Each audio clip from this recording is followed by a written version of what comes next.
आज मानव तनाव की नाव में बैठकर जीवन की यात्रा कर रहा है। बच्चा तनाव के साथ ही जन्म लेता है। गर्भ का पोषण ही अशांत विचारों के साथ होता है, तो बच्चे में तनाव के बीच कैसे नहीं होंगे। हिंसा के इस युग में प्रश्न यह है कि तनाव से मुक्ति कैसे मिले, मन को स्थिर कैसे बनाया जाए। इस प्रश्न का उत्तर है ध्यान। मन को किसी बिंदु, व्यक्ति या किसी वस्तु पर एकाग्र करना और उसमें लीन हो जाना ध्यान है।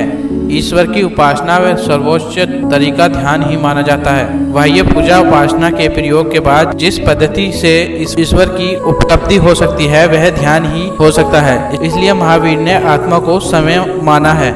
उन्होंने ऐसा इसलिए माना है, जिस दिन आप अपने आप इतने शांत एवं संतुलित हो जाए कि वर्तमान आपकी पकड़ में आ जाए, तो समझना चाहिए कि आप ध्यान में प्रवेश के लिए सक्षम हो गए हैं।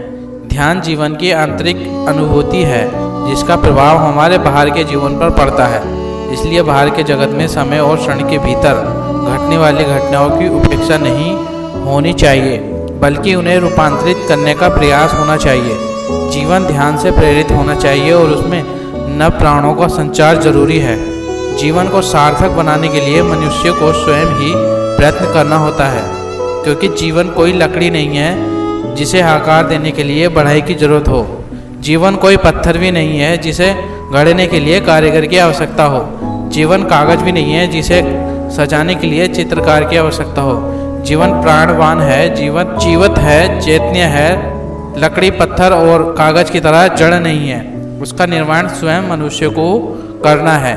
इसके लिए सत्पुरुषों का मार्गदर्शन एवं ध्यान का सहारा कारगर है। ध्यान करते वक्त सोचना बहुत होता है, लेकिन यह सोचने तक कि मैं क्यों सोच रहा हूँ, कुछ देर के लिए सोच रुक जाती है। सिर्फ श्वास पर ही ध्यान दे और संकल्प करे कि 20 मिनट के लिए मैं अपने दिमाग को शून्य कर देना चाहता हूँ। अतः ध्यान का अर्थ ध्यान देना हर उस बात पर जो हमारे जीवन से जुड़ी है।